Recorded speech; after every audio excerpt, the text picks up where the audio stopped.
1, 2, 3, 4. 1, 2. Good.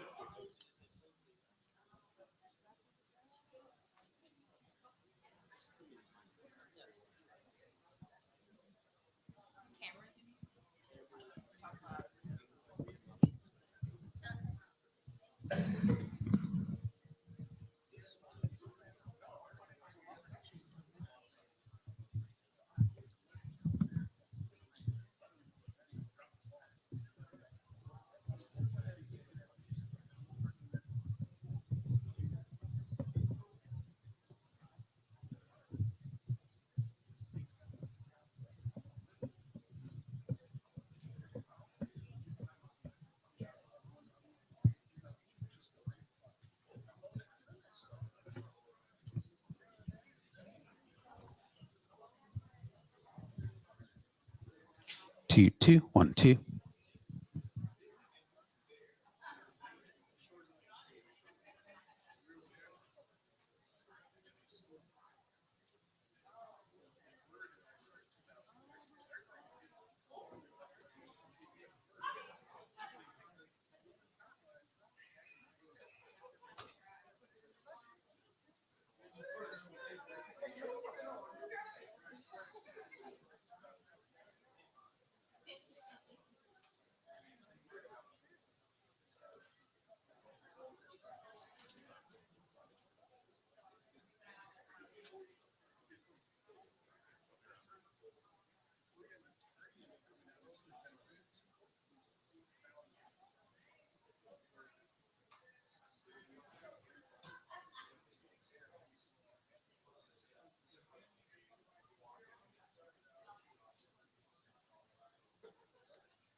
She'll walk over there.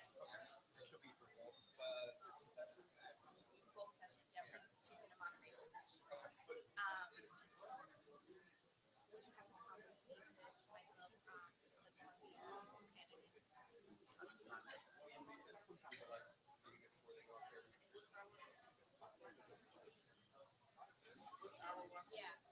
yeah, I would rather have a year hour maybe because I'm gonna have while she's making her way to the stage, I'm gonna be out there directly. I know. Cherelle will start and she'll be out there, and then same thing with David. There's gonna be like a 5 to 7 minutes. Okay.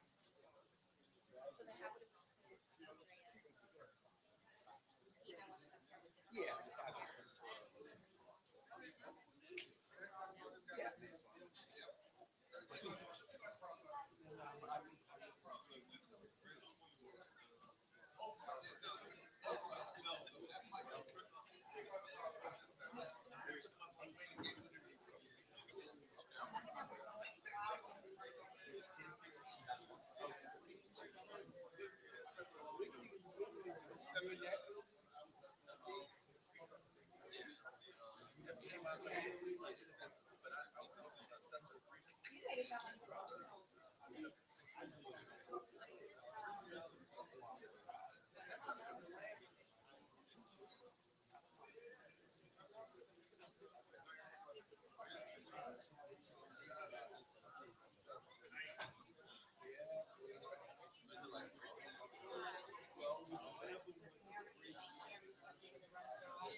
Do you think this is okay? Like, should it be more over here, like in the corner, or is it okay here? The moderator is gonna be so Cherelle and David always gonna be right here. Yeah. Moderator and then candidate will be over there. So it's gonna be kind of like they're talking to their side. So The candidate will be right here. She's decided she's not.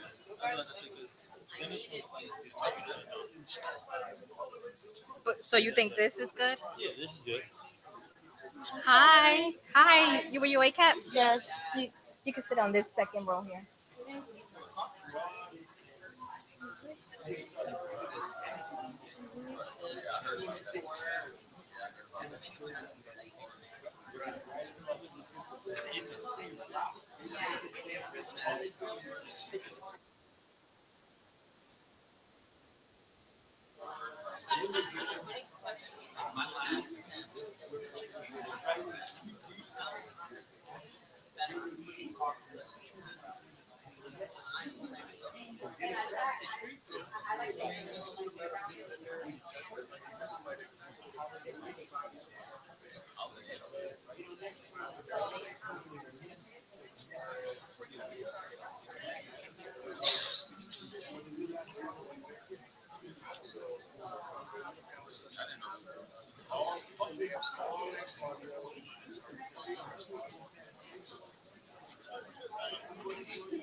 Testing, testing.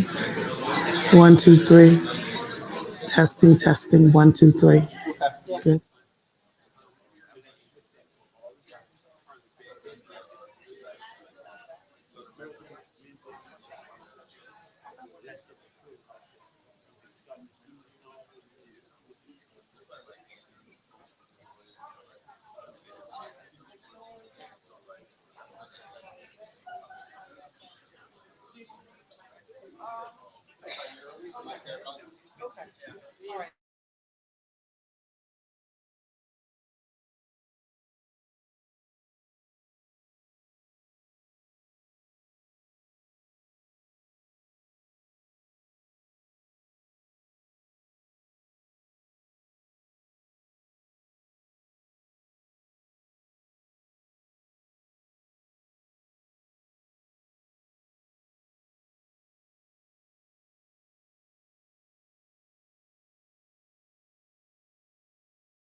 and welcome to the Urban Affairs Coalition Our Vote, Our Future Mayoral Forum. My name is Arun Prabhakaran, and this event is sponsored by the Urban Affairs Coalition, where I serve as president. Now, allow me to navigate a very clunky legal disclaimer. Bear with me. The use of Temple University's facilities for this event does not constitute an endorsement by the university. Temple University does not endorse this or any candidate or organization or any position of this or any candidate or organization in connection with this or any other political campaign or election. Do I get a round of applause for that? Come on. All right. I also want to thank all of you for joining the Urban Affairs Coalition in this dialogue about our future, about our city, about Philadelphians as they decide who will be the 100th mayor of our city. Your presence is a testament to your dedication to our city and active participation in the democratic process. Because this isn't just an event, right? It's a celebration of democracy. We're exercising our rights, lifting our voices, and together we're working to ensure that everyone in Philadelphia, regardless of their race, zip code, or their past, can enjoy equal rights and access to a thriving and joyful life. I always got to give it up for joy. Now, over the next couple hours, we will delve into the topics most important to you and your neighbors. So listen, learn, engage respectfully. I'm thrilled to introduce our esteemed moderator for the event and my friend, Andrea Lawful Sanders, host of The Source on WURD Radio. Andrea, the stage is yours. Thank you.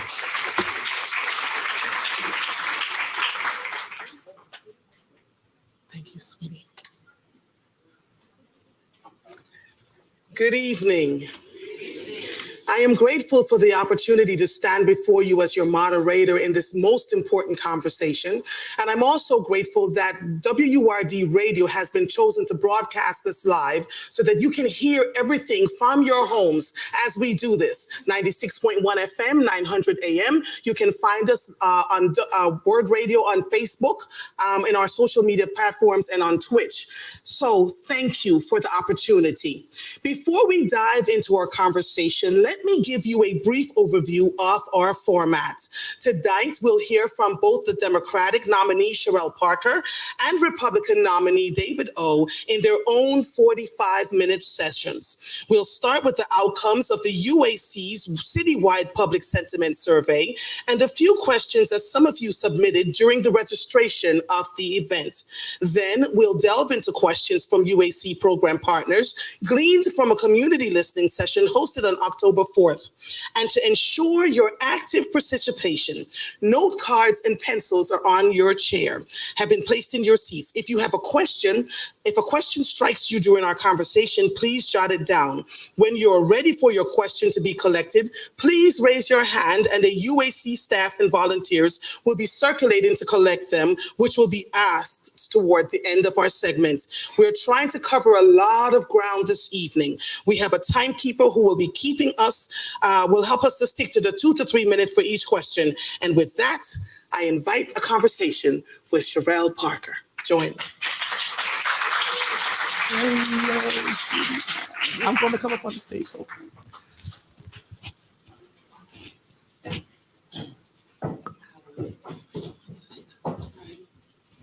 Put it back so it doesn't fall. I am almost 6 feet tall. You can turn on my microphone now. So if I slump into the chair, it's because my legs are longer than the seat itself. So just bear with me, okay? I'm going to try and do this very gracefully. Let's see. Whew, my mother would be proud. All right. And I don't have a thing to cover my legs the way you do, because you know, long legs. Cherelle, welcome to this conversation. It really, truly is an honor to sit one-on-one with you. We've not had that opportunity, right? So the first section is for 20 minutes. You'll have questions from the UAC Public Sentiment Survey results and registration. So this introduction segment is 1 minute. Our forum tonight will focus on a range of topics, including housing, city services and infrastructure, gun violence and crime, and the opioid crisis. These are issues that touch the lives of every Philadelphian, and our questions tonight are aimed at understanding your plans and policies regarding these critical issues. I heard you on Monday, so I know where you are. I was at the 6ABC. Yes, ma'am, I was sitting right there in the audience. So let us start with the insights gathered from UAC's citywide public sentiment survey. The survey was conducted over the summer with responses from 1,002 people. The purpose of the sentiment survey was to understand the policies, priorities, and solutions Philadelphians want to see from their next mayor. So here's question number one. To begin, we're going to spend some time on the issues Philadelphians have identified as most important to them: gun violence and crime. UAC survey revealed that over 80% of respondents experience negative impacts due to gun violence. What comprehensive strategies do you propose to address gun violence and create safer communities? So first, it's an honor and a privilege to be here with you today. Thank you, UAC, for hosting, and it's great to have you as the moderator. I'm proud that even before I became a candidate for mayor of the city of Philadelphia, I introduced a comprehensive plan to address violence in the city of Philadelphia, the Neighborhood Safety Community Policing Plan. In that plan, I talked about a concept that I often refer to as PIE, that we need to address violence, thinking about prevention, intervention, and then enforcement. And yes, community policing was a part of that plan, where I wanted officers on the street, riding bikes, walking the beat, getting to know the community that they are sworn to protect and serve, not just as a tool to address public safety, but we have real reasons and a cause to need to rebuild trust between the community and law enforcement. But the part of that plan that it frustrates me, and this is important for the viewing audience to know, that people only talked about that part. They didn't talk about anti-violence funding. I'm a product of the Little League, Oak Lane Wildcats and the Philadelphia Flames. That is prevention work, the work of Anton Moore, Unity in the Community, NOMO, Amir. That is prevention work. We also needed to focus on quality of life work. That's what I've done in the districts that I serve. Cleaner commercial quarters, cleaner neighborhoods, greener neighborhoods, aesthetically appealing communities. So when people walk out their houses and some folks are socially shouting, yes, Black Lives Matter, but when I walk out of my door in my Black community, it looks filthy and it's neglected by government. So if my community matters, show me. And then smarter on crime, right? Let's talk about technology, forensics, gunshot detection software, drones.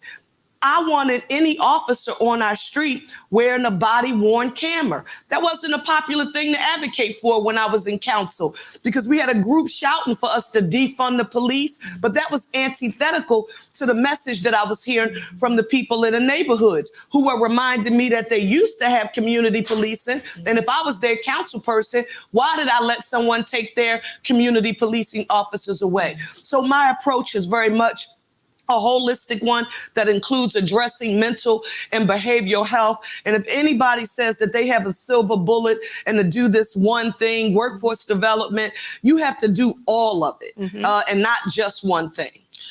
I have a follow-up question. Yes, ma'am. It's not here. Where are you finding these officers?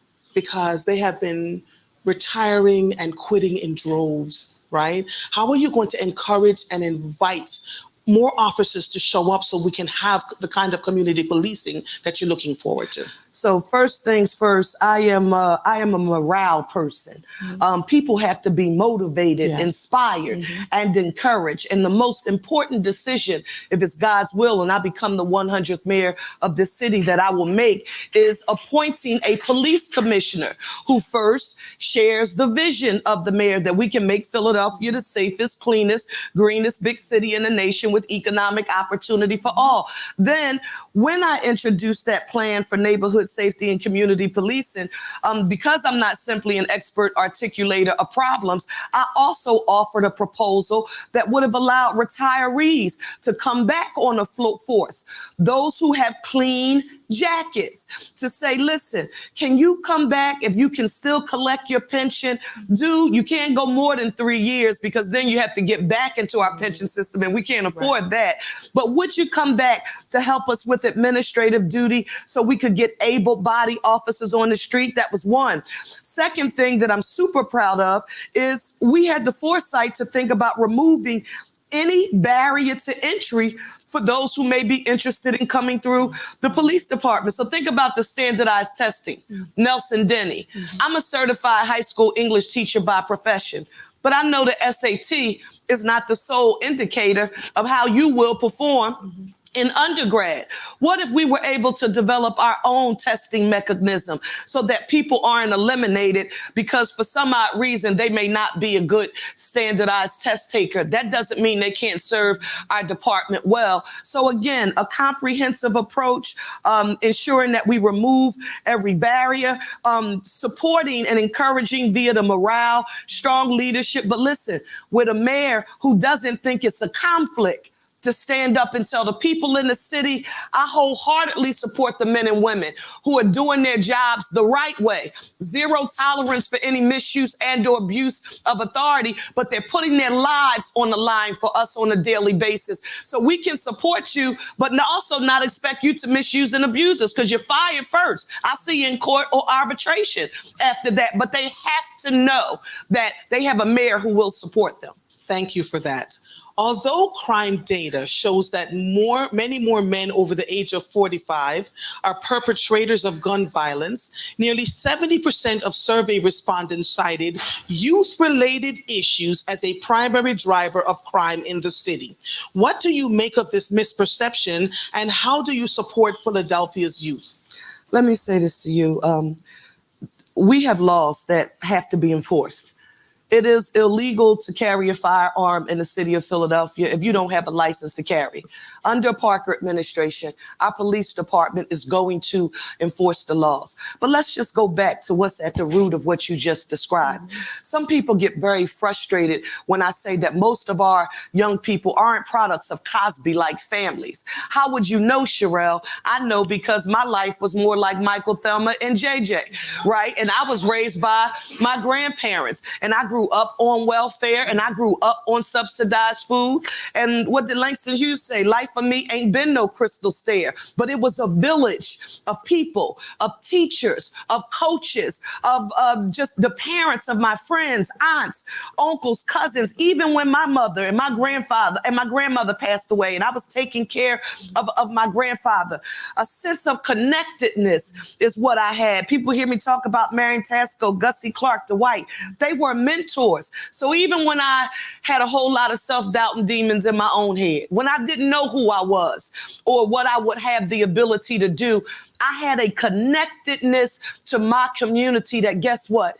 It no longer exists the way it did when I grew up. So if I'm the leader of this city, I've got to incentivize the village. Why are kids standing in the middle of the street with buckets saying we won and we want to go to Florida for the championship, but we don't have the money to pay? Why isn't there an organized structure, communal structure that says philanthropic community? We know you're doing awesome work with your mission, but if you're interested in knowing where we could really use some help, how about the kids focus on improving their skills and doing well in school and not worrying about how they're going to pay to be able to play in the championship? That's coordination of those services. And, someone said to me with a proposal, Andrea, and I don't mind sharing this. I talked about offering year-round schooling.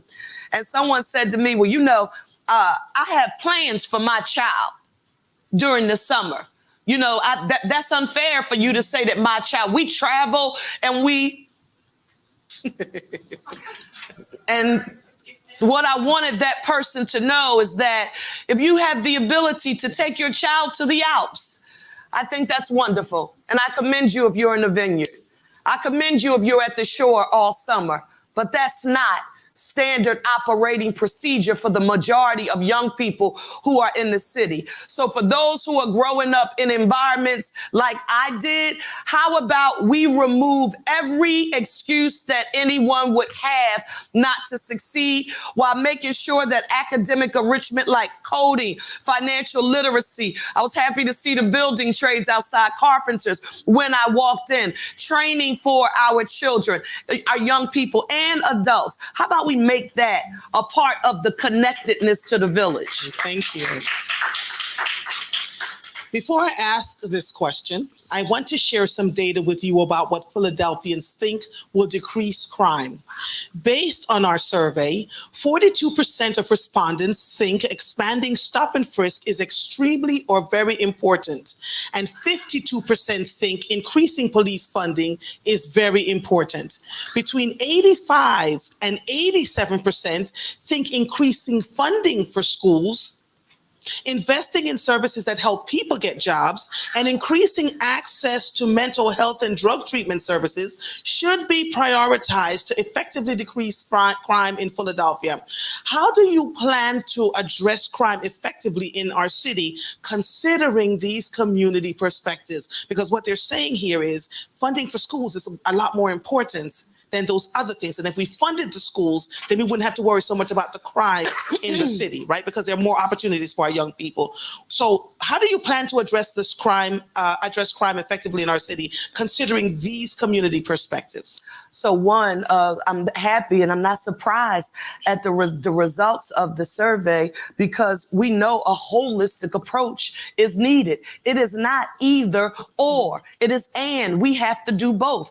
The sense of lawlessness that's been allowed to prevail in our city is one that people have to know is not tolerated in the city of Philadelphia. But at the same time, you know, people laughing. I'm an eternal optimist, y'all. No matter the circumstances, I'm always going to try to see some good. You know, that's just who I am. So for me, the case, the law, the historic making a precedent of that, it gives us the ability to go back to the table right now as a result of that ruling and redefine how we fund public education here in the Commonwealth of Pennsylvania and for the city of Philadelphia in particular. So while our legislative leaders, my good brother Vincent Hughes and Joanna McClinton and Jordan Harris, while they're working with Governor Shapiro and Morgan Cephas and Donna Bullock to get that part together, how about we figure out a strategic plan that could potentially fund year-round opportunities?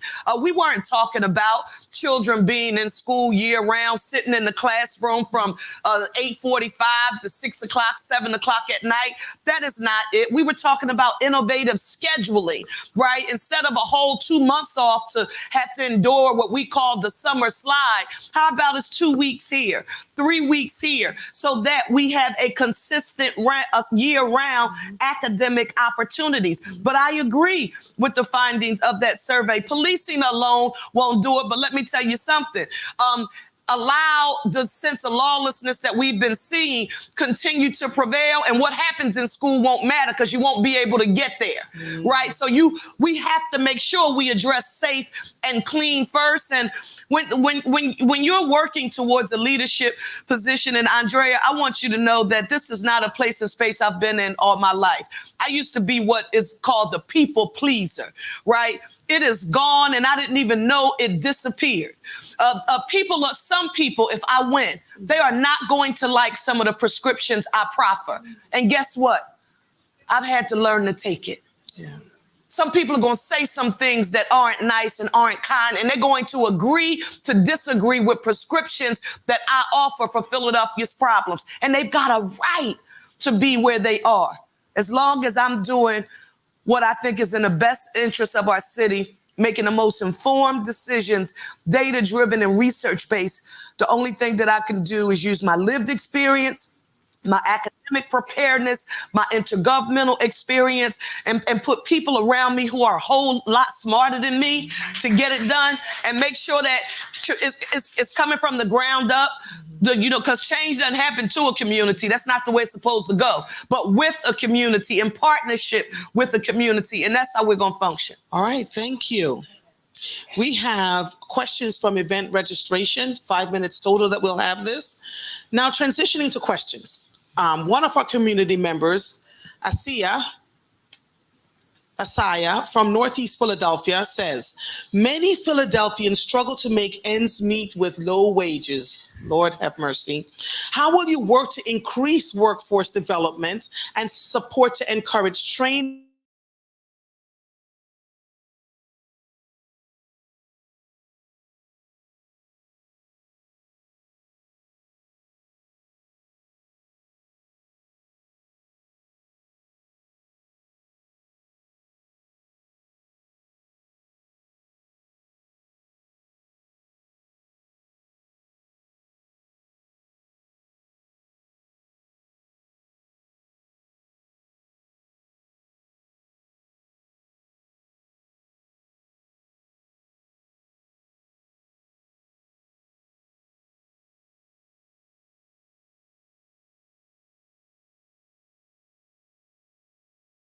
our students so that they and adults. This is not just about young people, with all due respect, because who you just described, these are low wage workers. So workforce development is one vehicle. The second vehicle that I'm unapologetic about supporting is that of organized labor in unions. SCIU 32BJ just signed a historic contract for maintenance workers, janitors, security in buildings downtown in Center City. That puts people on the path to self-sufficiency. That's how we reduce violence. Give me the ability to earn a living wage, have health care, have access to retirement security, and not have to depend on government to do anything other than pay taxes. Now you've given a man or a woman a reason to stand up straight, have some dignity and pride. And that's the holistic perspective that we want. People have to earn. And Clancy, I want you to hear me. I know you do. People have to earn while they learn. They can't go into a program where they learning for a year some skill and you don't give them any revenue to buy milk and formula for their children, and because they have rents and mortgages that they have to pay. Training for the building trades. We can find a way to make it happen. People wanted to know why was their support and SCIU's support and sanitation workers. I was with them last night. They have a future track program. That cleaning we've got to do with that program I started called PHLTCB. You see those shirts and they're out sweeping the streets. They should feed into what we call future track. That's where we train our future sanitation workers and our streets department workers. We've got to make sure that those programs are readily available for all Philadelphians. Thank you. Kayla from Southwest Philadelphia asks, how will you ensure community members, especially in areas like Kensington, feel safe and have open access to their neighborhoods? This is 2 minutes, please. Listen. Andrea, the only thing I can tell you is this. I'm talking about a ground up approach. I will not support folks engaging in, I know what's best for you's people policy making. So they're going to tell the people in Kensington what's best for them. I felt that when I stood up very strongly against safe injection sites, because I grew up during crack cocaine and I know what that's like. I want to focus on long-term care, treatment, and housing. We have to do it in conjunction with the community, the existing community leaders.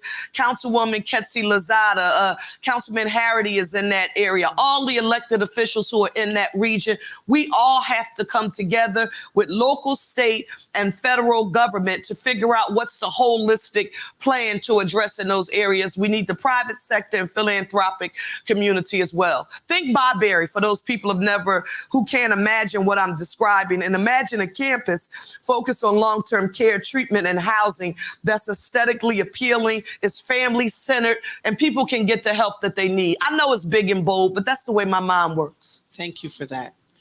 We are now going into our next session, the community listening session outcomes. As we move into this section, I want to remind you, if you would like to ask any questions, please write them down now and raise your hand so a UAC volunteer can pick them up. Now for this segment, UAC program partners will come up to ask questions based on the community listening session hosted here at Temple on October 4th. The purpose of the listening session was for our community members to talk about what matters most to them and to ultimately answer the question, what do you want the next mayor to focus on in their first year? The session was attended by several UAC program partners and the people they serve, each with expertise in areas related to health, housing, education, civic engagement, LGBTQ issues. I will be asking a few partners up to the mic, but first I will start with a question from the UAC programs partners one day at a time, who will have members in the audience, but ask that I pose this question for them.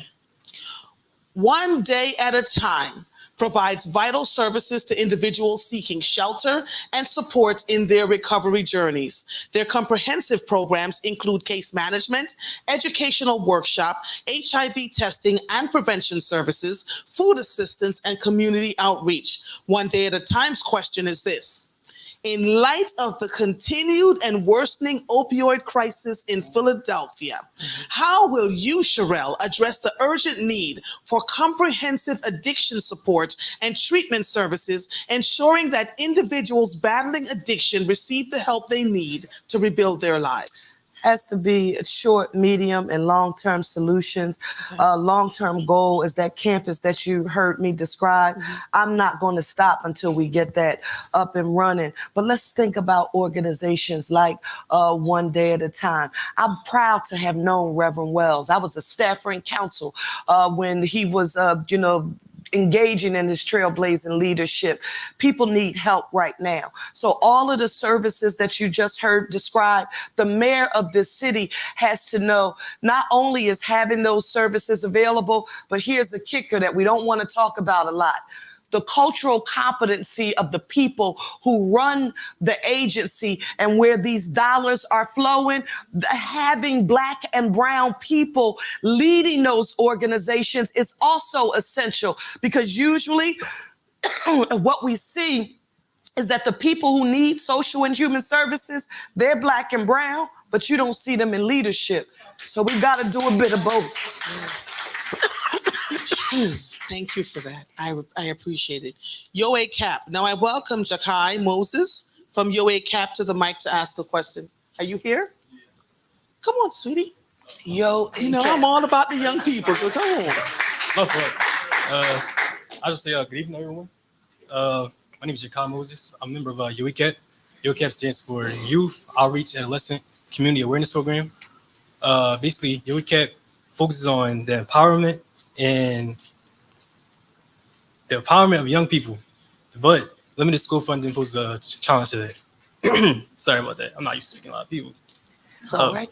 But moving on, the question we have for you today is: what concrete steps will you take to increase school funding and enhance after-school activities, ensuring all our youth have equal access to educational and personal development? Sorry about that. No, listen, You did well. Andrea, tell me your name again. Jakai Moses. Jakai? Yes. Jakai, I'm all giddy listening to you, because I got connected with YoACAP when I was a staffer. Woody and Linda were running YoACAP, and we were on the ground doing community organizing around the host of issues that you just referenced. A lot of what I'm interested in doing, you heard Andrea mention in one of her previous questions about the opioid crisis, that year-round educational opportunities, but a lot is partnering with organizations like YoACAP. If anyone thinks that the city of Philadelphia along with the mayor, has the ability to fix all of these problems, if someone running was ever saying that, I just want you to know I agree to disagree, because I want you to know Philadelphia and our $6 billion budget, we don't have the ability to do this alone. So we need credible stakeholders and messengers who can go where elected officials can't go. That's YoACAP. That's One Day at a Time. That's a host of other community-based organizations. We have to fund you, but listen to this. we have to be funding organizations who can demonstrate that they are accountable when they receive those dollars, and they have to be able to measure it. Now, this is what we can't do.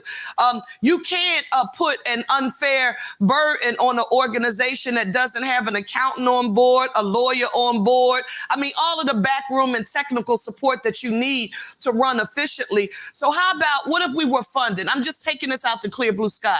What if we were funding a group like Community Legal Services and Philly VIP to provide legal support and or accounting services for any nonprofit organization doing that kind of work? Or UAC, it's a fiscal agent for a whole host of organizations. As long as we have that fiscal accountability, we have to support those organizations. You all will call them program partners on the ground. And it has to make sense. I want to give you a little example. Imagine funding hundreds of millions of dollars to anti-violence organizations, go into a community meeting and someone says Philadelphia's not doing anything to fight anti-violence efforts. And you know all of the organizations that have received that money, but nobody in the neighborhood knows how to contact an organization who received the money. So imagine if it was a website. You agree to receive money from the city, you have to have a website. If my grandmother was calling, she would say, you better have a telephone number that I could dial, right? If I don't use a smartphone. And imagine me moving into a neighborhood. I'm leaving 19138 and I'm moving to 19120. I want to find a little league near 19120. Shouldn't there be a place that I can go and a number that I can call to get my child plugged into what is a part of our village? That's the kind of comprehensive thinking that I have going on. Oh, I'm sorry. I'm supposed to be looking at that. Yes. Thank you. All right. Thank you. Thank you so much, Jakai. So thank you. Lastly, I invite Ashley Jimenez from Center for Hope to the mic. To our audience, if you have a question you would like to ask, please raise your hand and our volunteers will collect your note cards. Ashley? Good evening. Thank you. Thank you so much for being here tonight, Ms. Parker. My name is Ashley Jimenez, and I am the Executive Director at Center for Hope. At Center for Hope, we have one foundational principle, and that is to assist individuals in achieving self-sufficiency and independent living. At Center for Hope, we provide vital services, including emergency shelter, housing-focused case management, referrals to supportive services. So Center for Hope, along with a host of other emergency shelters, provide the continuum of care for our most vulnerable here in Philadelphia. With that being the case, one of our major concerns is the lack of affordable housing due to gentrification, which leads to displacement and community fragmentation. Considering this, our question is this: how do you plan to create more affordable housing and prevent the displacement of vulnerable communities? So one, thank you so very much for your work. I just met the other day with former Mayor Wilson Good, who runs an organization, Self, that it does something similar. And he was talking about the impact that those of you who are in the industry are feeling now, because the demand for what you do is so great. There are more people demanding a service than you have available. And I want you to know that's not lost on me. I offered a plan during the primary where I talked about having 30,000 units of housing available here in the city of Philadelphia. And a lot of people say, well, how will you get there? The first thing I need you to know is that, one, I'm not interested in building tiny houses. That's not like a part of my strategy, nor am I interested in building any high rises where you want to place all low to moderate income people, because when I grew up, they were called projects and we saluted PHA for demolishing them and trying to give people a tad bit more dignity. With that being said, the most affordable house that you can have is the one you currently live in. So we have an aging housing stock, much like we do with our school district buildings. We need to give people access to the revenue along with the supports, the skill set now to be able to improve their housing.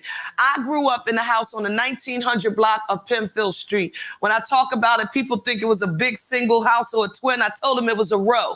But guess what? My grandparents owned it. We had a patch of grass out front, a driveway, driveway and a garage in the back, 1 bathroom upstairs on the 2nd floor, and 3 bedrooms. Now, those houses need to be modernized. They need to be rewired for Wi-Fi.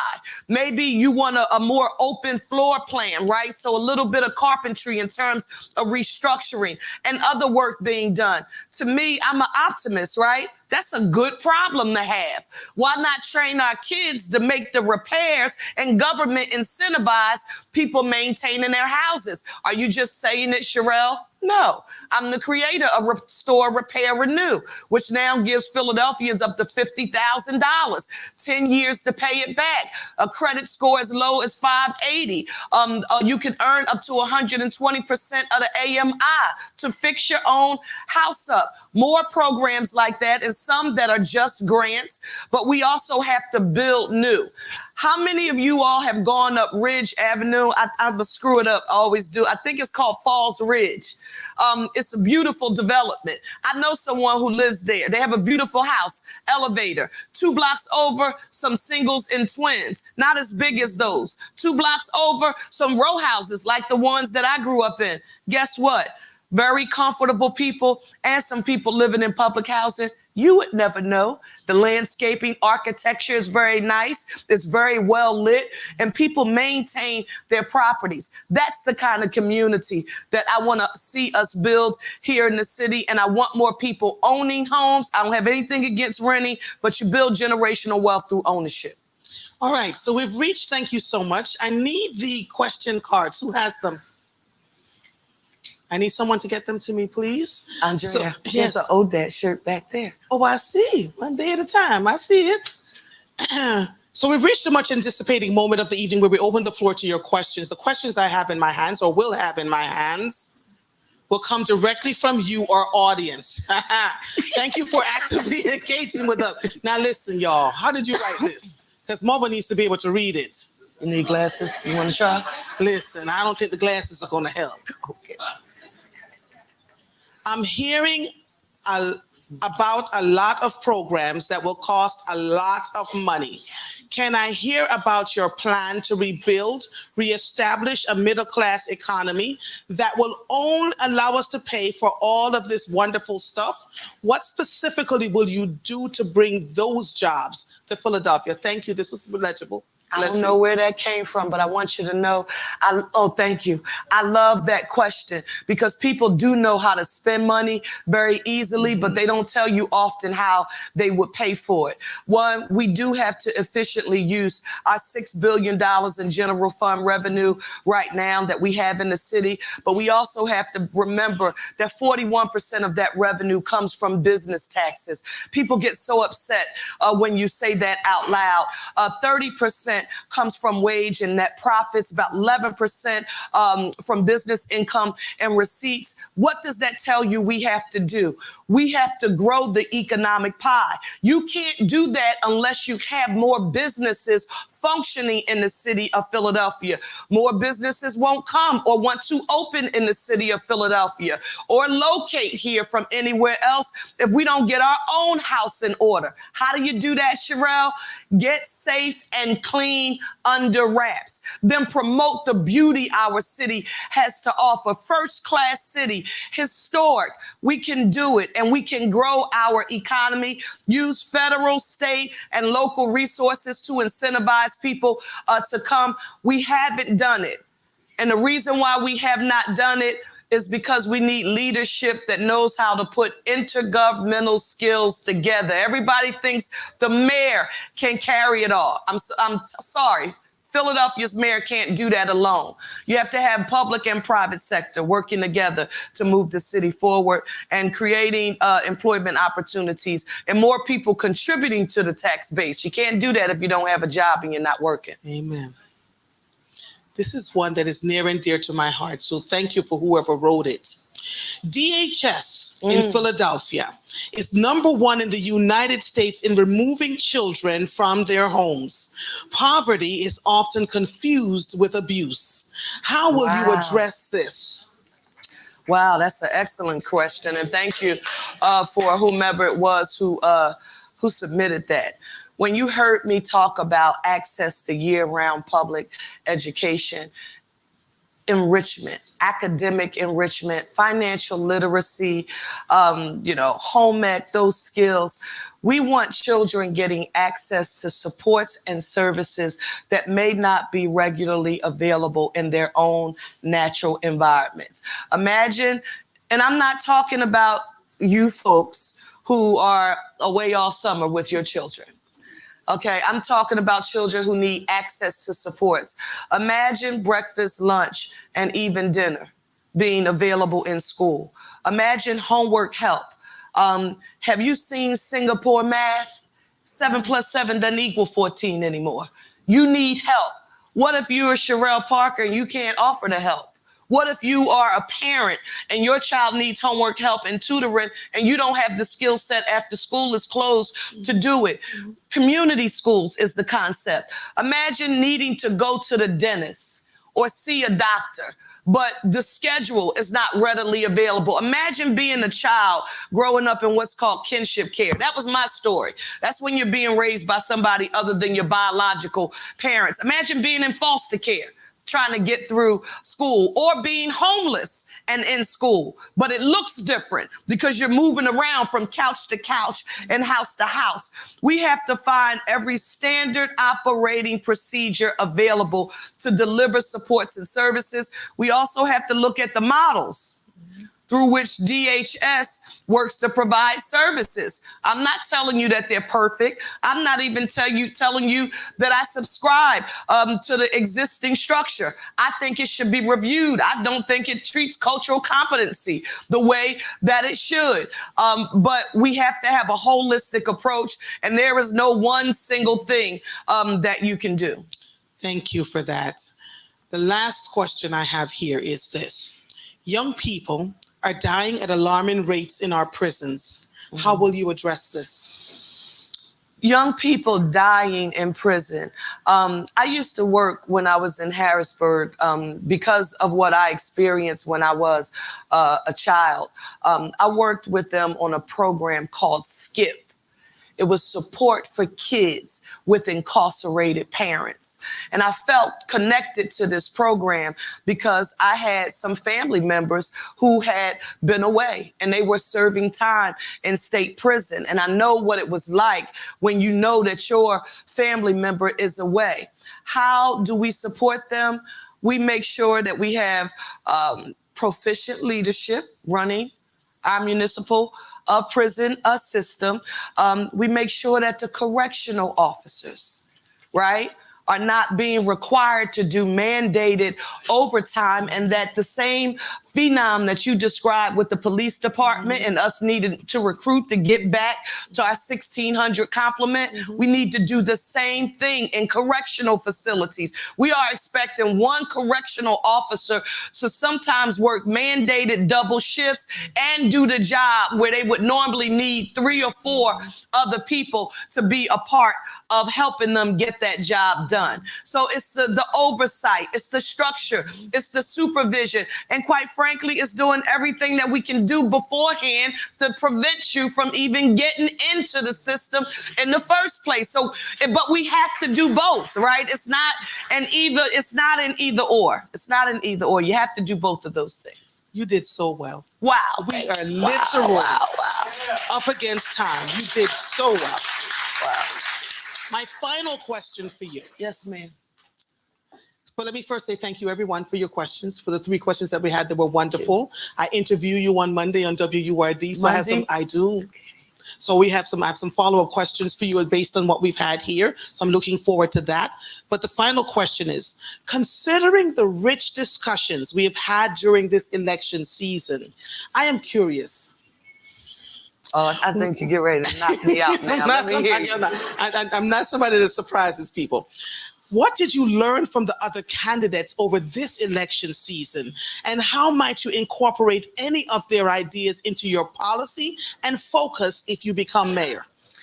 So one, great deal of respect for all of the candidates who threw their hats in to run for mayor. I know the courage that it takes to stand up before the people, to say, choose me. I want to lead, be the leader of this city, and I think I can solve these problems.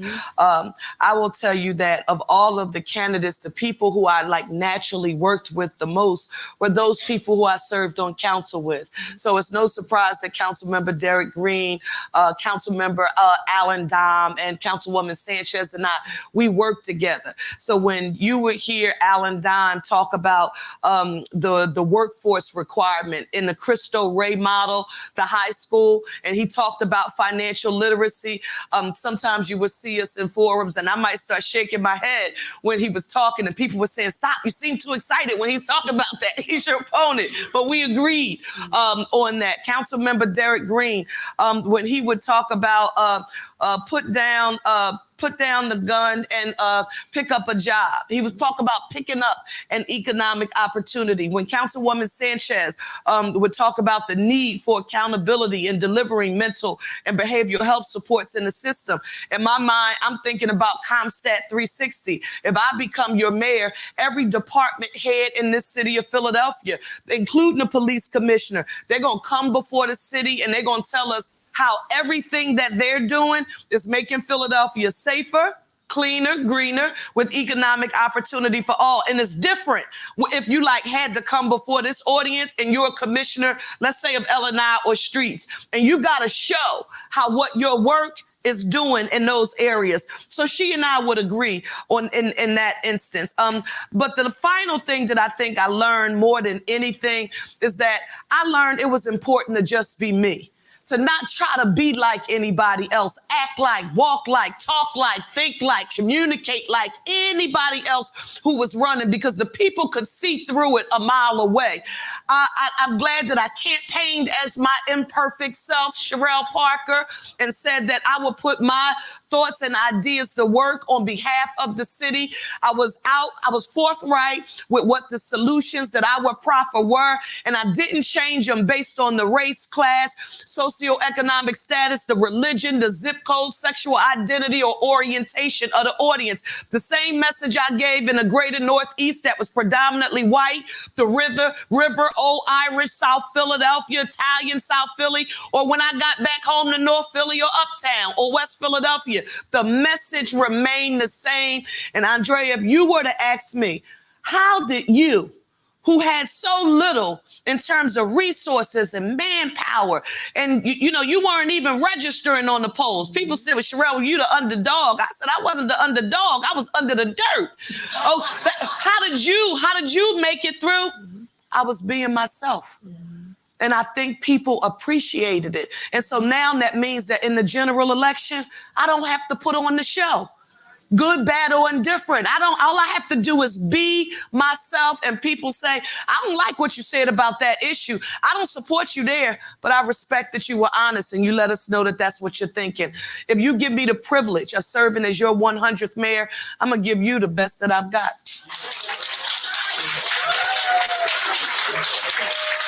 Thank you so much, Cherelle, for joining us in this conversation this evening. Safe travels. See, that's what I'm going to need. Safe travels home or to your next meeting. Hold on. Wait a minute, girl. Hold on. Wait. Black Jesus. I love you. We talking so on much. Monday? Yes, ma'am. At 6 o'clock. Ready. Thank you so much. Please thank her as she exits the stage.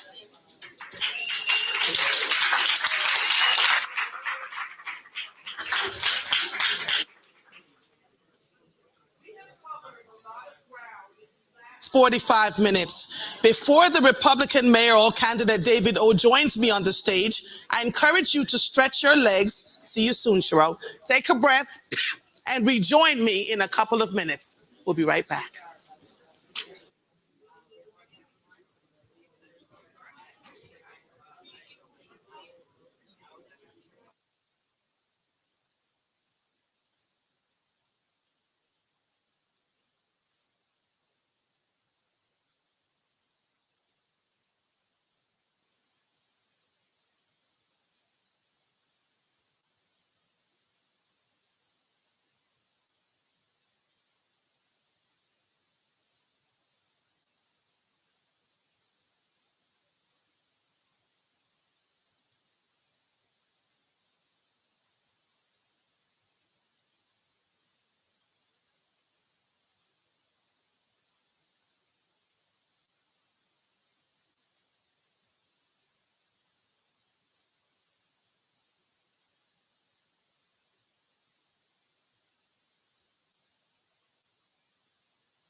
turned in cards and did not hear your question, join us on WURD at 6 o'clock on Monday morning. I will ask every last one of them. We'll ask them. We'll ask the question. That's what we're going to do, because it is important that you get your questions heard, right? And at least get some sort of answers from them. So if you don't mind, I'd like you to take your seats so we can introduce our next mayoral candidate, someone who is no stranger to many of you. Once you get seated, we'll get started.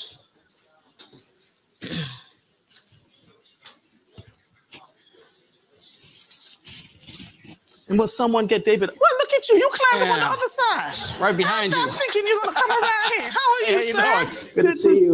Good to see you. Sorry to sneak up on you. Yeah, you did. You did. Take your seat. Goodness. All right. Chair. Ugh. As soon as you get seated, we'll get started, ladies and gentlemen. Are you Emmanuel? I absolutely love you just like me. All right.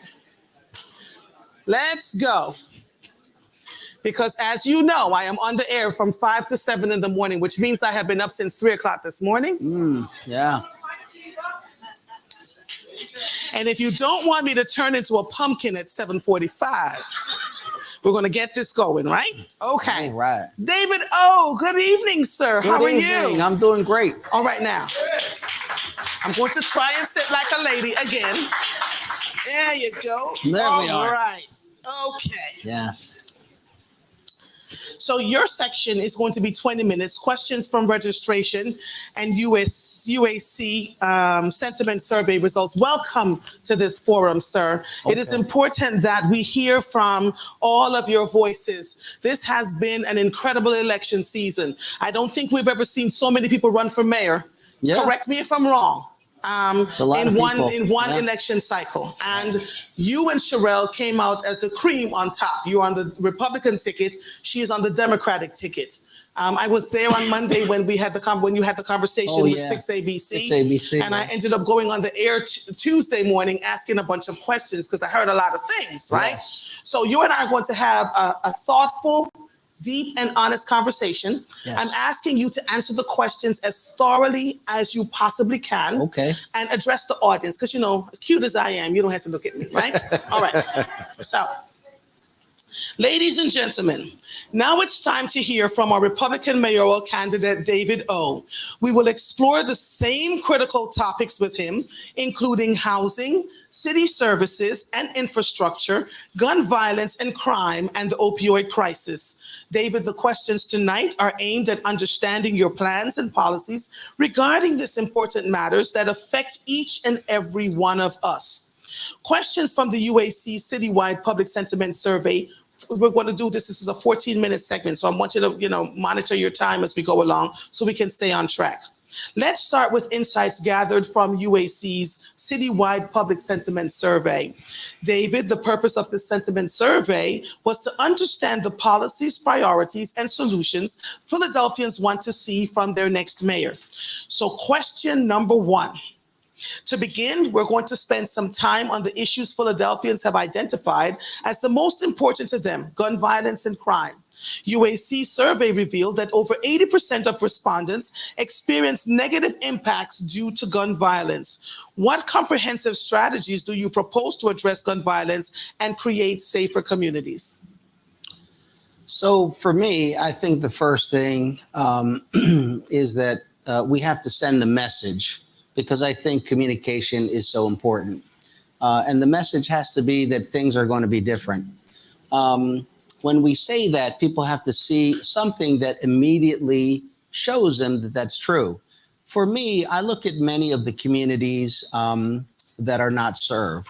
And I think when people do not feel safe, and when they cannot count on 911, and when they hesitate to call the police, or where the police are not around or at their service, that indicates to them that they're not cared for, that they're neglected, that they're disregarded.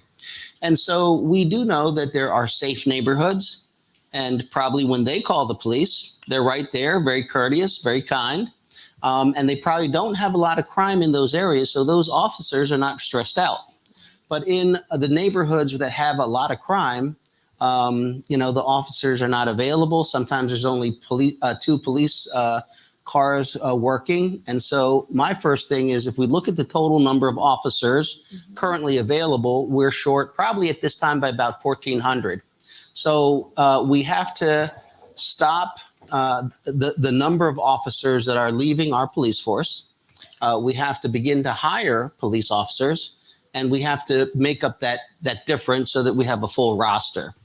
But it's not simply putting more bodies in. We cannot lower our standards in order to bring them in. So I do find plenty of places where we can hire police officers. And there are several places. One is from the National Guard, the military, the other from our immigrant communities. And then finally, we have a lot of folks that would like to be police officers. They want to serve. They're very well qualified. The only thing that is stopping them is they have a little bit of debt. And what I would do as mayor, I would get rid of that, because I don't see why that matters. In other words, we're the poorest big city in America. Who doesn't have debt? So if you have debt from, the credit cards or something like that, that should not stop you from being who you want to be, as far as I could tell, right? So if I get rid of that, then if you get a job, you're getting paid while you're going to the academy, you're getting health care, you're able to take care of that debt. And if you need some help, we'll manage that for you too. As we begin to increase the number of officers we have, I think it's a fresh start with our police force.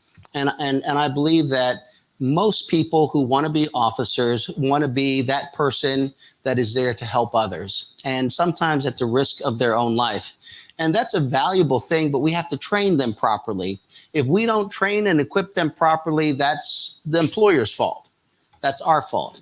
So I want to do that. I want to hire a police commissioner from Philadelphia with experience in Philadelphia to show what our police department is about. Our police department is about protecting people and ensuring that no one's rights. We have lots of different rights here, and everyone's entitled to know what their rights are and to have their rights respected. And the only people that actually enforce that are the police. But when the police come, when we put them in those neighborhoods where there's a lot of gun violence, where they're not currently there, when we put them in public transportation and around schools and rec centers, when they put them in gathering places so people feel protected, that is a way of showing people that we're aware of the problem and we do care, and we'll be there with courteous and helpful service. That gives me an opportunity. That gives me an opportunity to immediately clean up those neighborhoods.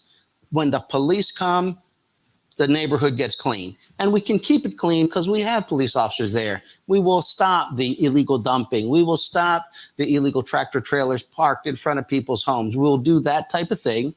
And with that, we can then do the parks, clear out the lots, and begin to look at least three things that need to be reformed to touch most people in their communities. One is the school, the most important thing. The schools have to have a level of equity. We cannot have schools that are so dramatically different that people can actually tell that my school is not as good as that school. Because what does that say about me and my neighborhood and my community?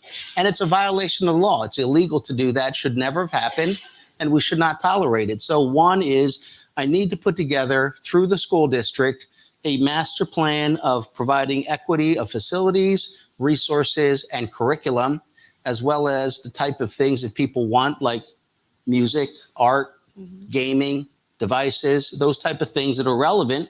And then I look at the two other things.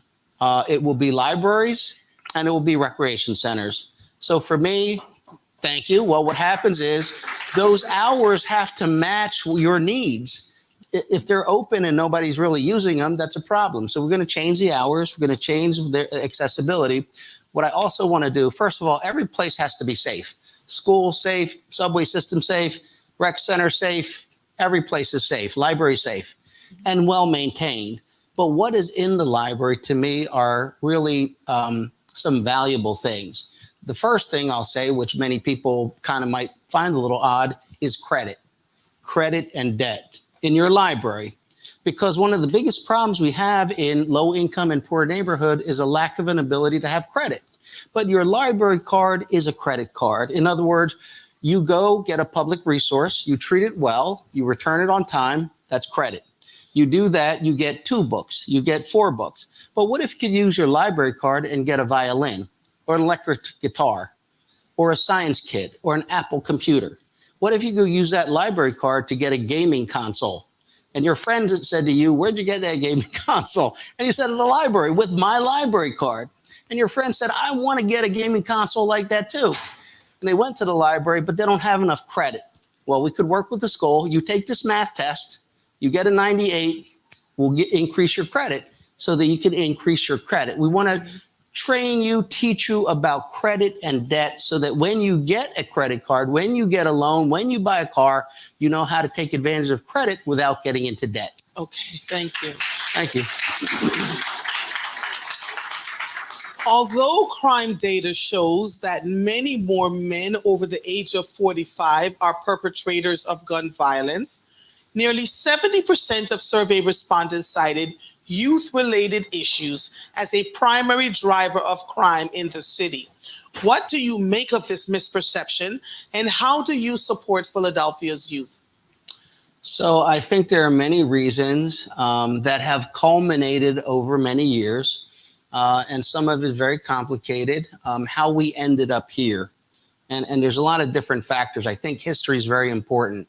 What happened during the cocaine years, what happened during the crack years, what happened when crack dealers started using juveniles, when the juveniles became the sellers, the enforcers, and then the people running the show. And so the access to illegal weapons or weapons, ghost guns, whatnot, you know, the big difference is this. It's not the weapon, it's the magazine. It's the capacity of the magazine, extended magazines.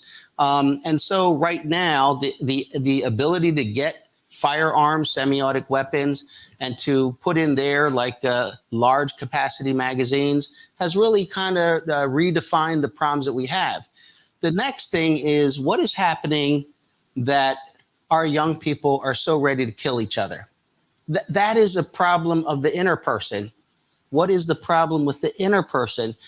That is complicated, but it is kind of obvious too, right? In other words,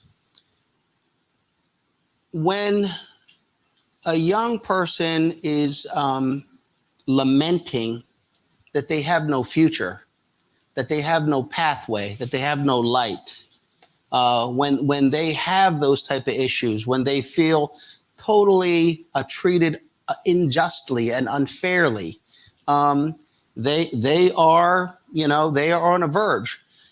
Someone steps on my foot. Do I shoot them? I don't.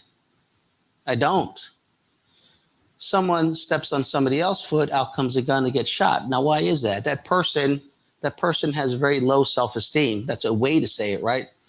But when it's magnified in the public, when it's magnified on social media, people feel, young people, their backs up against the wall. So that has led to many of the problems, but it's originating from someplace.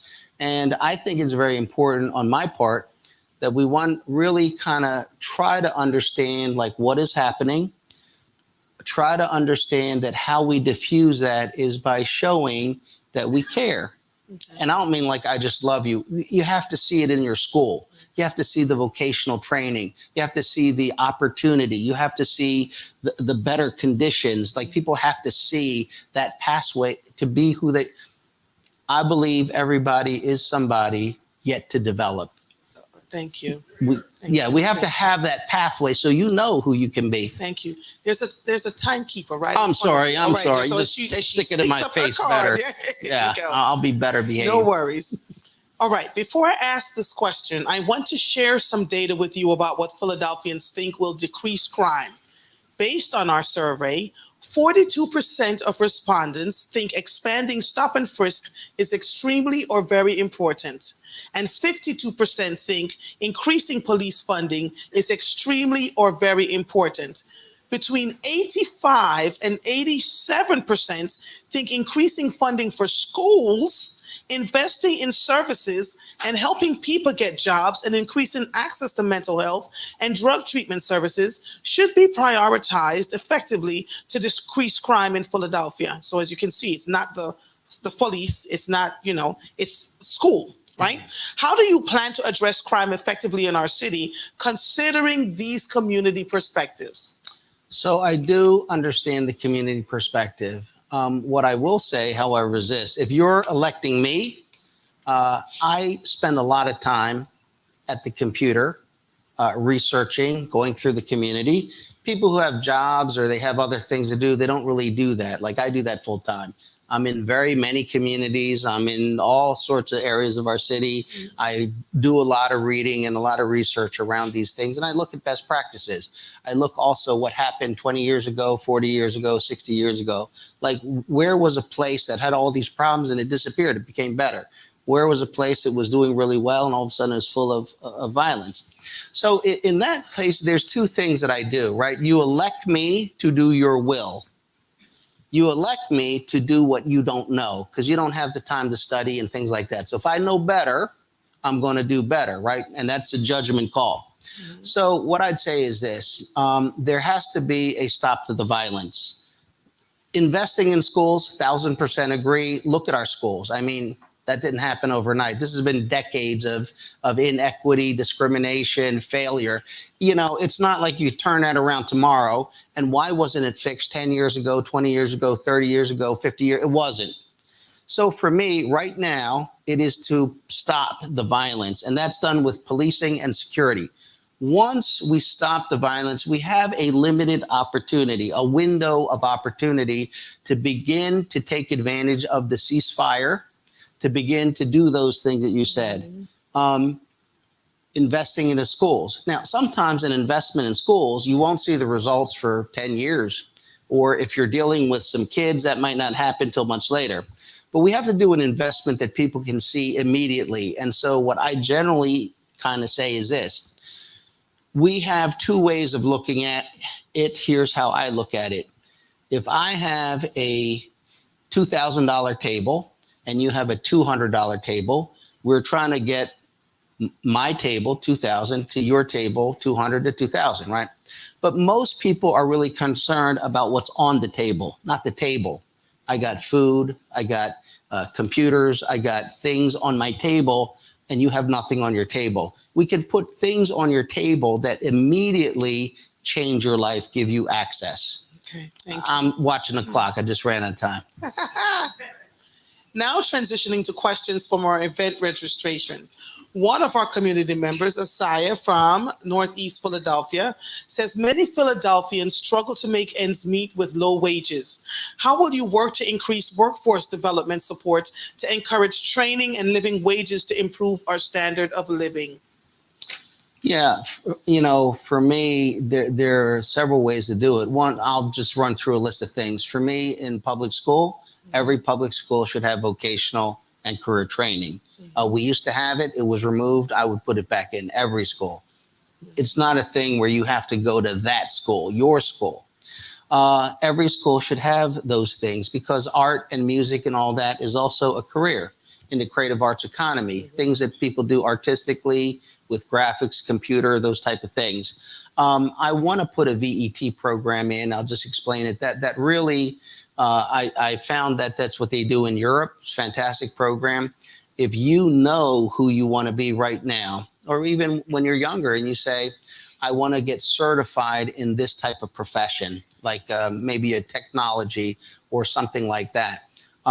What happens is you get into high school, 9th and 10th grade, you pursue that study, you become very, very good at it. And then in 11th, 12th grade, you do part-time in school, part-time in the workforce.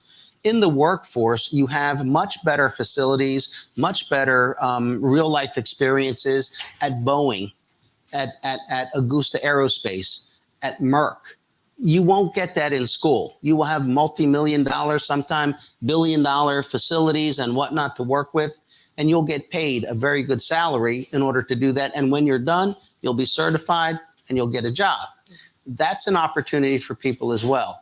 I'm very interested as well. It's on this topic of career. Like we have underfunded the schools, we have underfunded community college. And I'm saying that because there are requirements. For example, community college, the formula is that 1/3 to state, 1/3 to city, 1/3 to students. That means if you go to community college, the total that you pay in tuition, 33.33% of the operating budget. But right now, students pay 55%. So they're overpaying. And the state is not contributing. We can't really do that much with that because the state said when they don't contribute, the city makes it up. That's the rule, right? But the city's only doing like 19%. And so community college has been grossly underfunded all these years. I did a bill to put the proper amount of funding in. That bill was defeated. I could go through all the bills that were defeated, which is why I'm running for mayor. So if we fund community college, that is a great place for people to have a career, 2-year college, 4-year college, things like that. And then finally, we have to do that within our prison system. We have 375,000 people that have been incarcerated. And if we don't reverse that and turn it around, we will not get to, prosperity. We won't address poverty. We will have broken families. So there's ways we can do that by connecting our children with their parents while they are doing their time and encouraging them to pursue a career. But the city must bring those jobs here. That is something that's really lacking in our city, our effort to create and bring jobs that people can get paid and build a new life with. Thank you. Kayla from Southwest Philadelphia asks, how will you ensure community members, especially in areas like Kensington, feel safe and have open access to their neighborhoods? I think Kensington is just a prime example of government policy that is very harmful, intentional, and discriminatory. How did this one area of the city end up getting no services, no policing, no safety? It's intentional, right? So the first thing I would do is this. I would just let everybody know this whole thing in Kensington Avenue, that's over. What's over? The fact that wherever you are in Bucks County or Chester County or in Berks County, wherever you are, that you get whatever you want, heroin, fentanyl, whatever you want, you rather come to Philadelphia because you could do it just out in the open, purchase your drugs, prostitute, find prostitutes, sell, all of that has damaged the community. So now there will be laws and law enforcement and people will have rights and things like that.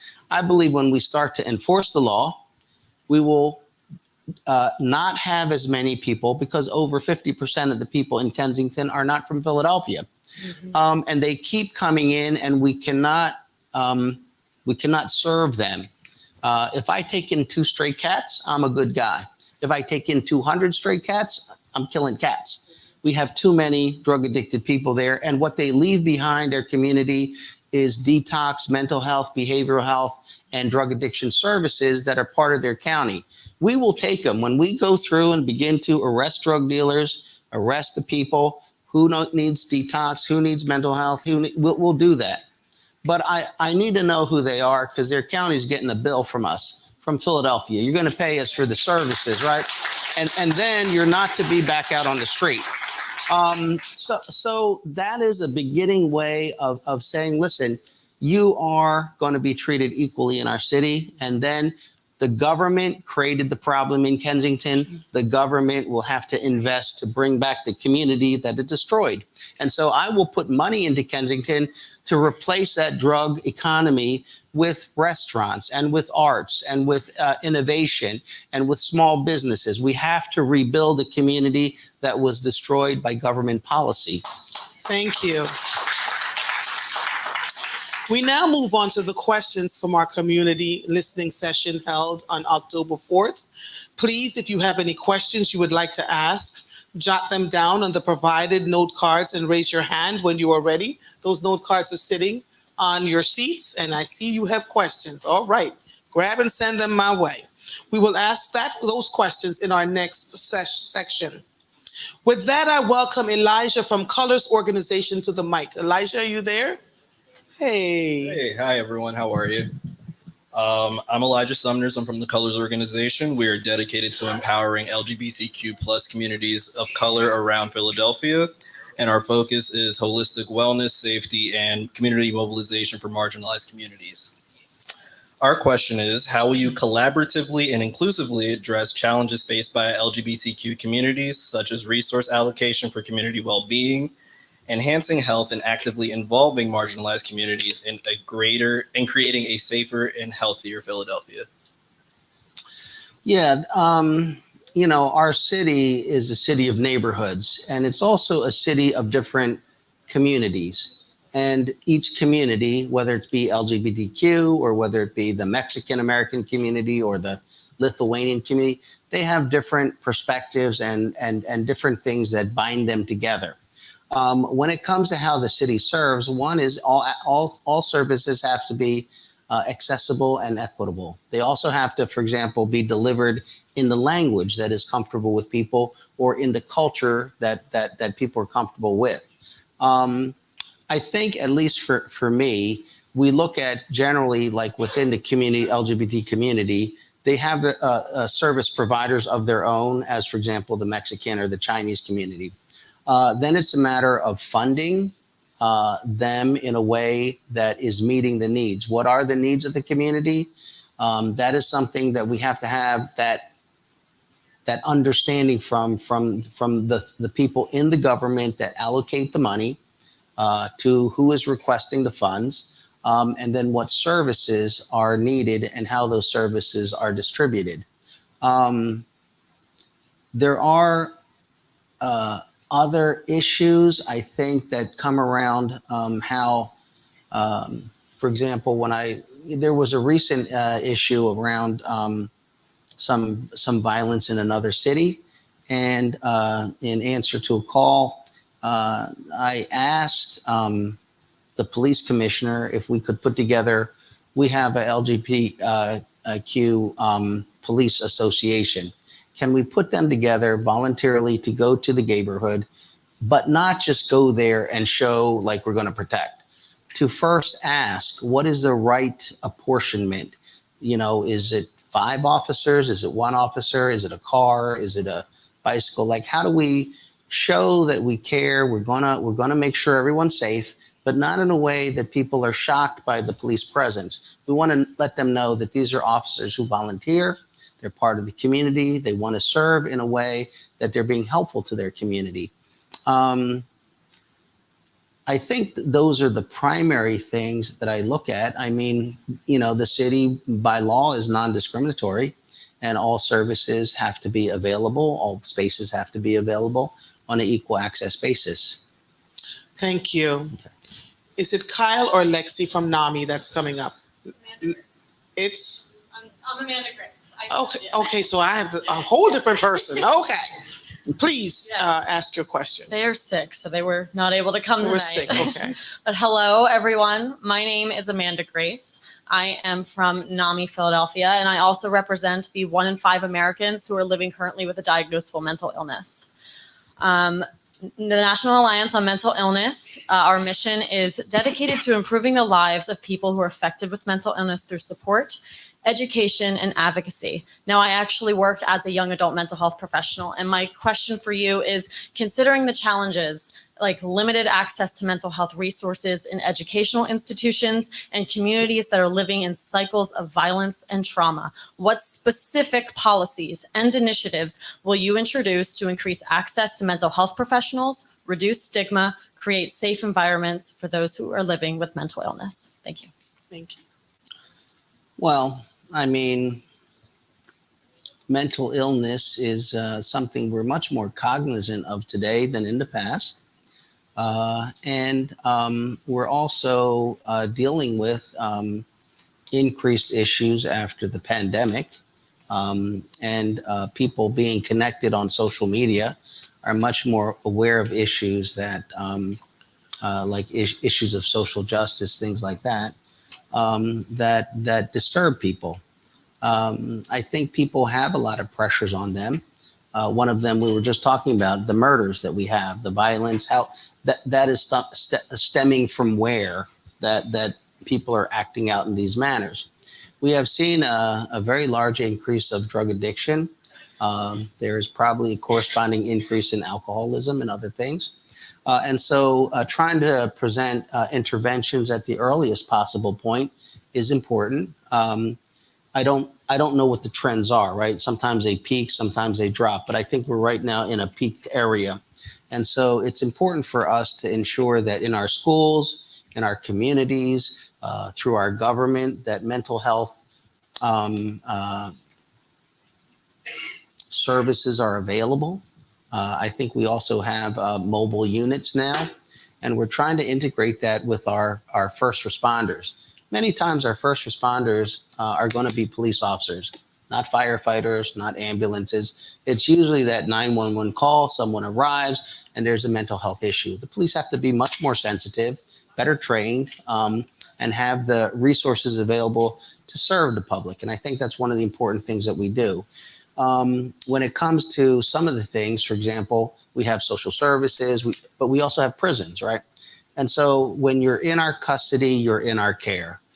We have to have that attitude. When you're in our custody, you're in our care. How do we treat you? How do we treat you well? How do we make sure there's no unintended consequences? We do a mental health check. We do a physical health check. We do all that so that we can provide those services for folks. But I think we have to redesign some things. Me personally, I would do that given the opportunity, because I think we're putting people into places where we are triggering lots more reaction and things like that. So those are things that I would do. Thank you. We're now a full 2 minutes behind, and so I want to catch up a little bit. Before we wrap up this section, I would like to pose the same question from UAC's program partner, One Day at a Time. In light of the rising opioid crisis in Philadelphia, how will you address the urgent need for comprehensive addiction support and treatment services, ensuring that individuals battling addiction receive the help they need to rebuild their lives? Yeah, I mean, that's a very challenging problem. And I think it's a challenging problem because of the way that our government handled things. Okay. So as I said initially, we have a certain capacity. You cannot do more than your capacity. If there's, for example, another county that is sending all their drug addicted persons here, we're over capacity. They're under capacity. The other thing is this: we generally can understand within our city, like where people come from, what neighborhoods, what environments, what are the issues. Now, if someone is getting, if they're from like Berks County or someplace, I really don't know much about Berks County. And particularly if you're in a wealthy suburb, I don't exactly know what's going on there. I think they need to know. I think they need to know that we have a drug addiction problem, and we have to start putting our resources and our attention to our own population. That doesn't happen when they just send them to Philadelphia and we're over capacity.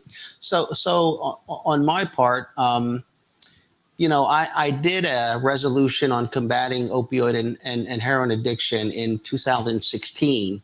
And as a result, I had like 7 community meetings. I went to various communities, heard from a lot of people. And then from there, we went out to other, like Camden, New Jersey, other counties to see how do we work together. And a lot of the problems that I see in terms of, there's many problems. One of them is that we do not make services available when they're needed. And for me, when people want services, they should get services. But there's a lot of bureaucracy. For example, you have to have an ID. Well, you don't need an ID. But if you don't have an ID, and many people that have been living in Kensington for 6 months, a year, they don't have an ID anymore. So they can't get services when they want to get the service. You have to have 3 days clean, right? So if you come in on a Friday morning, they won't take you until you come back. They're not coming back. When someone needs help, they need help. When they want help, you give them help, because that moment is fleeting. And so, you know, for me, we give them the help they need as many times as we can. But the federal government is reducing length of stay. And that is a really problematic thing if you want people to be able to initially get the services they need with a greater expectation of success. So the city's going to have to supplement length of stay. We can't do that if we're over capacity. We have to get to capacity, serve the people with quality care, better care, things like that. But I'll just say this: we should not allow people to linger in drug addiction. It is changing their physiology, their brain. They are doing things that they regret, you know, in their life. We don't want them to regret. We don't want them, when they become sober, to begin to realize, we have bipolar issues, we have depression, that it is making their life worse and worse, and they're more likely to relapse into drug addiction. So as quickly as we can, we need to intervene. We need to bring them out. We need to care for them. We need to get them. The more they're on drugs, the more difficult it's going to be. Thank you. Thank you, everyone. Yeah. We have reached our final section of the evening. Let us shift our focus to the questions coming directly from our audience tonight. I need those questions. I appreciate your engagement, and we'll do our best to address as many questions as possible in the time that we have.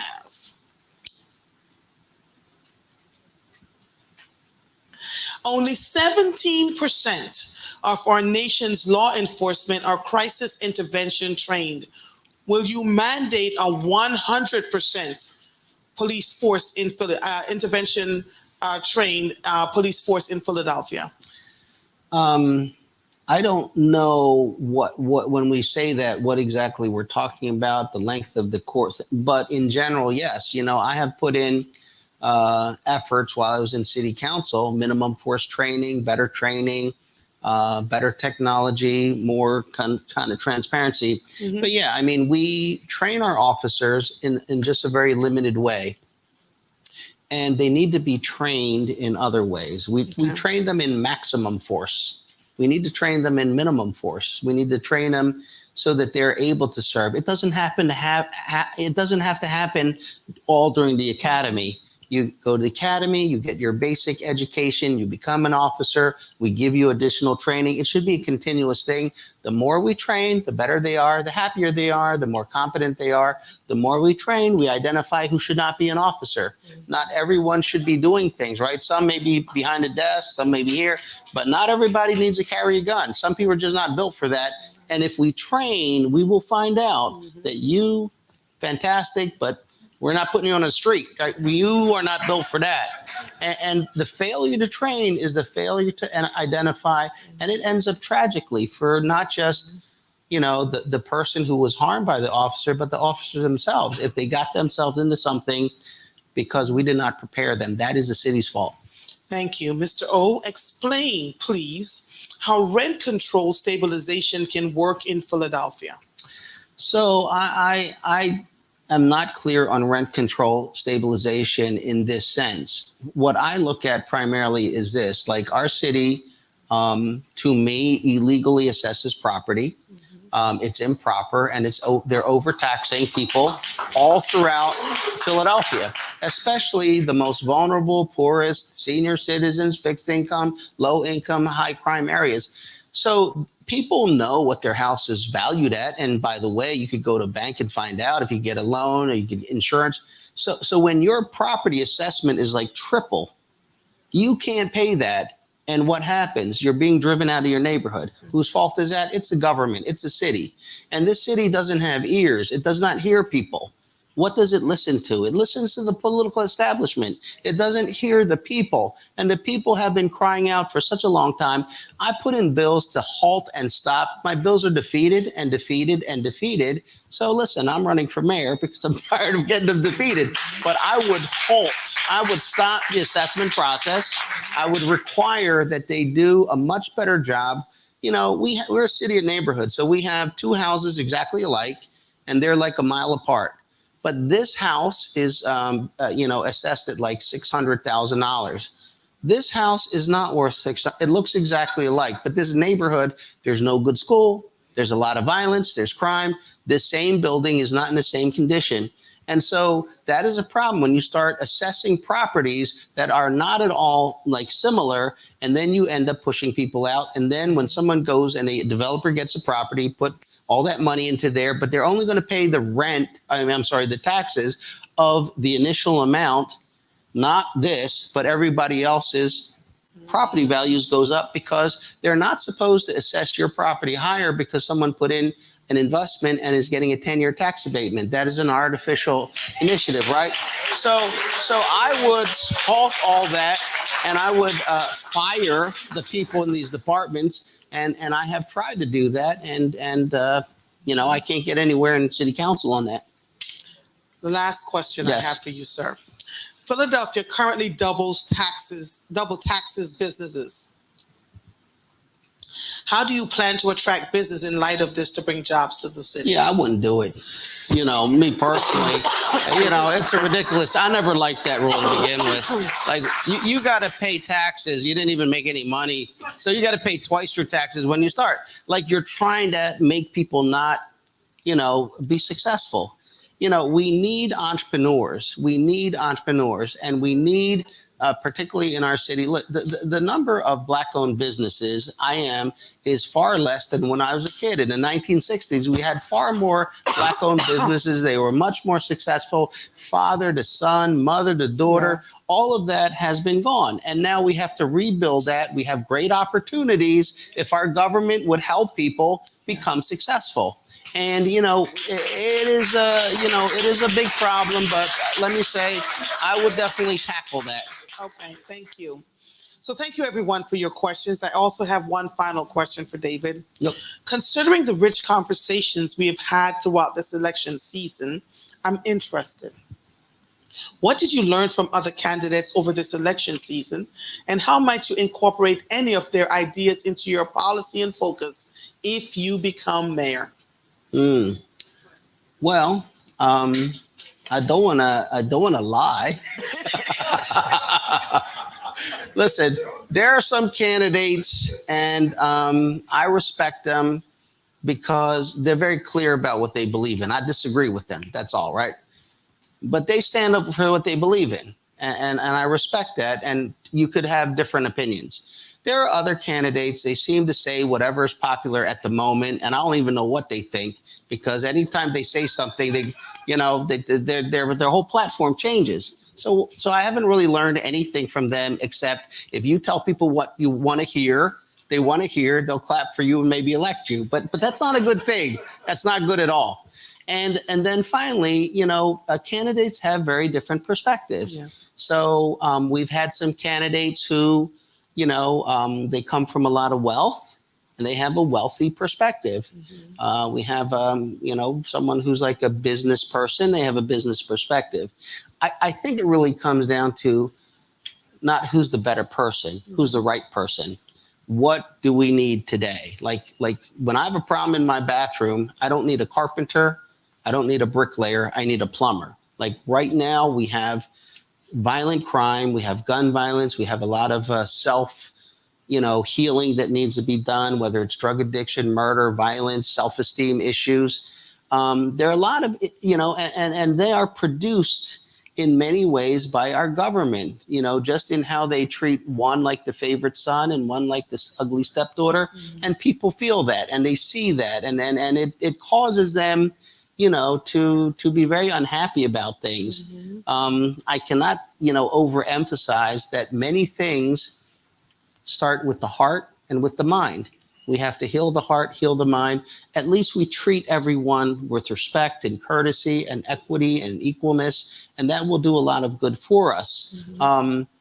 So for me, I think who is the right person to deal with violence? Who is the right person to deal with drug addiction? Who's the right person to deal with repairing the schools? And who is going to disregard the political culture and political infrastructure to step on those toes and make those changes and hear the people. Mm-hmm. And I think that's critical at this point. I think people are sick and tired of what they already know happens. That's why they don't vote.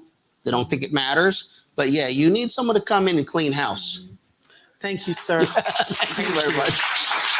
I want to thank you for joining us this evening, and, travel safely as you make your way home or to your next meeting. We appreciate you. Please give him a warm. All right. Thank you very much. Thank you. Thank you so much. You did well. I'm just trying to get myself.